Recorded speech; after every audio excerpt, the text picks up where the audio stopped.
Doc on the Run. We help injured runners run.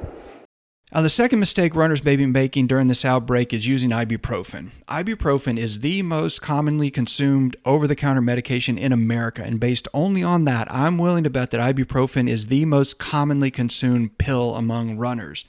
Now, I'm not going to beat on this issue too much because I've done many other episodes in which I discuss the risks of non-steroidal anti-inflammatory drugs like ibuprofen and their unique risks for runners. Over the last 10 or 15 years, I've definitely told more runners to not use anti-inflammatories than I have prescribed for runners. Yet when I lecture at medical conferences on running injuries, I still, almost every time, seem to have doctors asking me about the best way to use non-steroidal anti-inflammatory drugs in the treatment of running injuries.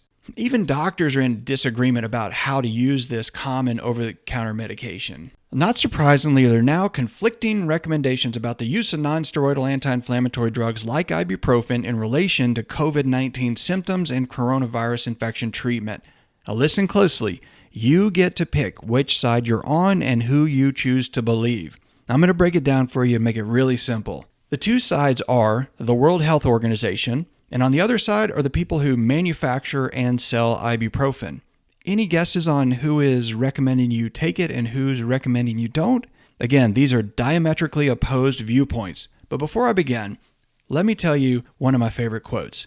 It's very difficult to get a man to understand something when his livelihood depends upon him not understanding it. On March 17, 2020, the World Health Organization officially recommended avoiding taking ibuprofen for COVID-19 symptoms after French officials warned that these kind of drugs could worsen the effects of the virus. In short, there was a study published in a reputable medical journal called The Lancet, which hypothesized that ibuprofen boosts an enzyme that can worsen COVID-19 infections and make them more severe.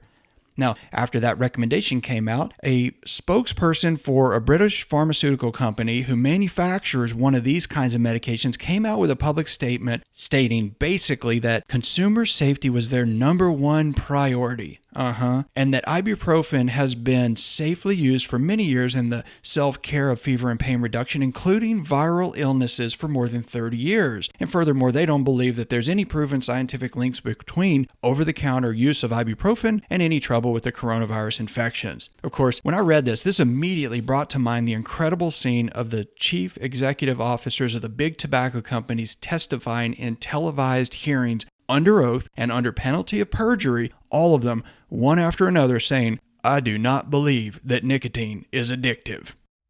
Doc on the Run. We help injured runners run.